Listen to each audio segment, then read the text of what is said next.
بسم اللہ الرحمن الرحیم۔ دوستو، آج کی اس ویڈیو میں آپ کو بتاؤں گی کہ ایک عورت نے دوسری مردہ عورت کو غسل دیتے وقت اس پر جھوٹی تہمت لگائی تو اس کا کیا انجام ہوا کہ مدینہ منورہ کے گرد و نواح میں ایک ڈیرے پر ایک عورت فوت ہو جاتی ہے۔ دوسری عورت اسے غسل دینے لگی۔ جو غسل دے رہی تھی، جب اس کا ہاتھ مری ہوئی عورت کی ران پر پہنچا تو اس کی زبان سے نکل گیا، میری بہنوں، یہ جو عورت آج مر گئی ہے، اس کے تو فلاں آدمی کے ساتھ خراب تعلقات تھے۔ غسل دینے والی عورت نے جب یہ کہا تو قدرت کی طرف سے گرفت آ گئی۔ اس کا ہاتھ ران پر چمٹ گیا، جتنا کھینچتی ہے وہ جدا نہیں ہوتا، زور لگاتی ہے مگر ران ساتھ ہی آتی ہے۔ دیر لگ گئی۔ میت کے گھر والے کہنے لگے، بی بی جلدی غسل دو، شام ہونے والی ہے، ہم کو جنازہ پڑھ کر اس کو دفنانا بھی ہے۔ وہ کہنے لگی کہ میں تو تمہارے مردہ کو چھوڑتی ہوں مگر وہ مجھے نہیں چھوڑتی۔ رات پڑ گئی مگر ہاتھ یوں ہی چمٹا رہا۔ دن آ گیا پھر بھی ہاتھ چمٹا رہا۔ اب مشکل بنی تو اس کے گھر والے علماء کے پاس گئے۔ ایک مولوی سے پوچھتے ہیں، مولوی صاحب، ایک عورت دوسری عورت کو غسل دے رہی تھی تو اس کا ہاتھ اس میت کی ران کے ساتھ چمٹ گیا، اب کیا کیا جائے؟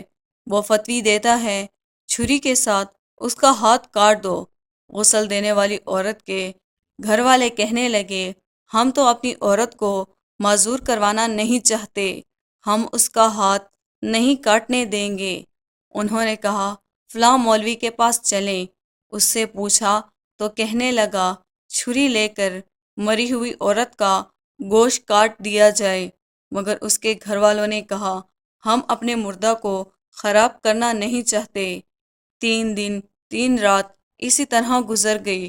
گرمی بھی تھی، دھوپ بھی تھی، بدبو پڑنے لگی۔ گرد و نواح کے کئی دیہاتوں تک خبر پہنچ گئی۔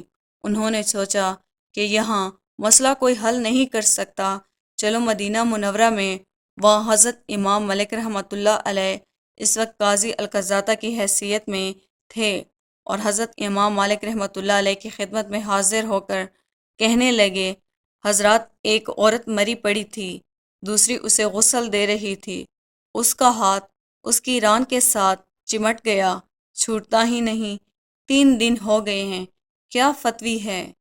امام مالک رحمۃ اللہ علیہ نے فرمایا، وہاں مجھے لے چلو۔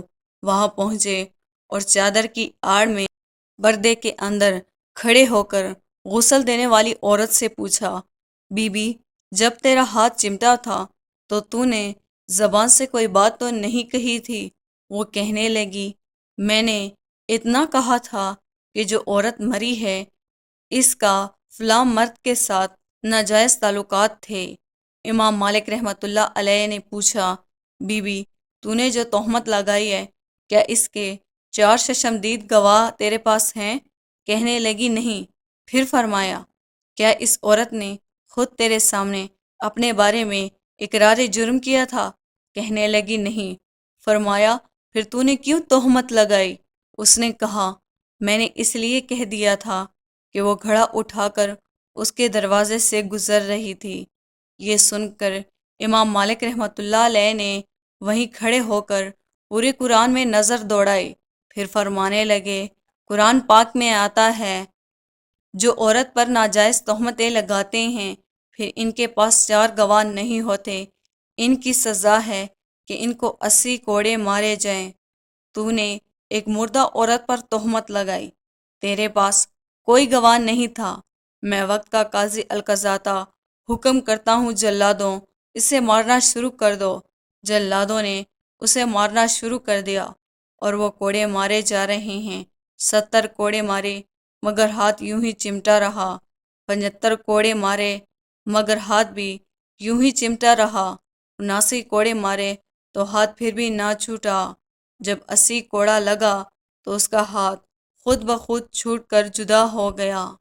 دوستوں، اگر آپ کو یہ ویڈیو پسند آئی ہو تو اس کو لائک اور سبسکرائب کرنا نہ بھولیے گا۔